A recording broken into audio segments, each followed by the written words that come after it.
Policing has long been a male-dominated profession and likely will remain so. Still, a major shift is happening as departments recognize that having more female representation benefits both the police force and the community.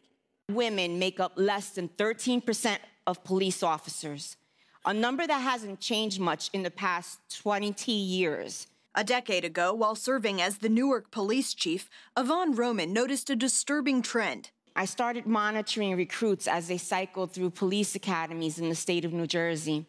And I found that women were failing at rates between 65 and 80% due to varying aspects of the physical fitness test. This discovery led Roman to begin boot camp sessions for female recruits to better prepare them for the test. The result? Each woman she helped train graduated. Still, Roman felt the need to go further. In 2018, she and Maureen McGow of the National Institute of Justice took a closer look at women in law enforcement. Their research found an underrepresentation, resulting in the 30 by 30 initiative. It is a roadmap for improving both the representation and experiences of women officers. The goal is for women to represent 30% of police recruits by the year 2030, and departments nationwide are pledging support. The LAPD proudly joins over 40 law enforcement agencies across the nation who have signed the 30 by 30 pledge. We're very proud that the City of Fargo will be going in this direction. We hope your decision to take this pledge motivates other departments to follow in your footsteps. I think the initiative is just an incredible opportunity to really promote women. The 30 by 30 initiative provides research highlighting how adding more females will lead to better overall law enforcement. For example, statistics show police women less likely to use or be accused of using excessive force. They're also less likely to be named in a lawsuit or citizen complaint and can be more successful in diffusing violent or aggressive behavior. Law enforcement has been looked at under that microscopic lens of how do we improve, how do we represent our communities, how do we make our communities feel safe? And I think that the reason why this is having the success that it is having is because people see the importance behind it and the fact that women are valued and that we do have a place. The Montgomery County Police Department has already reached about 20% female representation in both academy classes and on the force.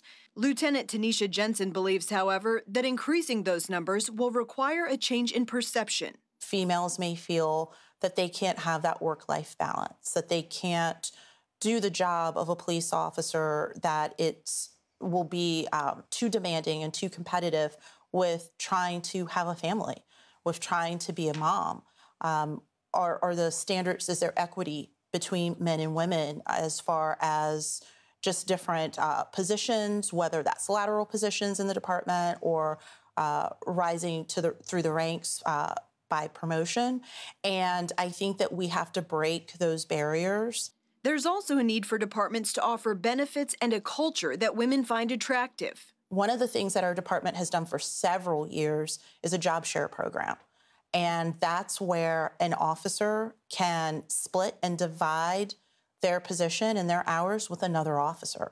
That would equal to working 20 hours a week as opposed to 40 hours a week. Other positive moves already being put into place include mentorship programs, affordable child care centers, and better parental leave. One of the things I would like departments to see that some do, but not a lot, is that they gear their training toward the sexes having a better understanding of each other.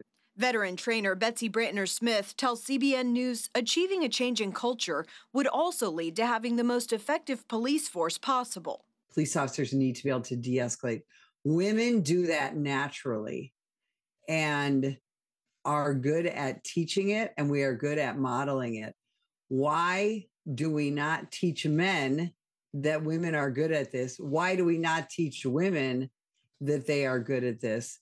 And we don't teach the women anything about how men do things, how men communicate, how men fight, how men shoot. Brantner-Smith also stresses that while greater female representation would benefit the force, the focus must ultimately be on hiring qualified police officers. When we're talking about a profession like law enforcement, where a police officer has the authority and the power and the skills to take a human life.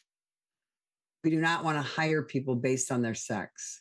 A key goal of this initiative is for participating agencies to share promising practices, learn from one another, and ultimately develop policies that achieve a more balanced force and, in turn, safer communities. Caitlin Burke, CBN News, Montgomery County, Maryland.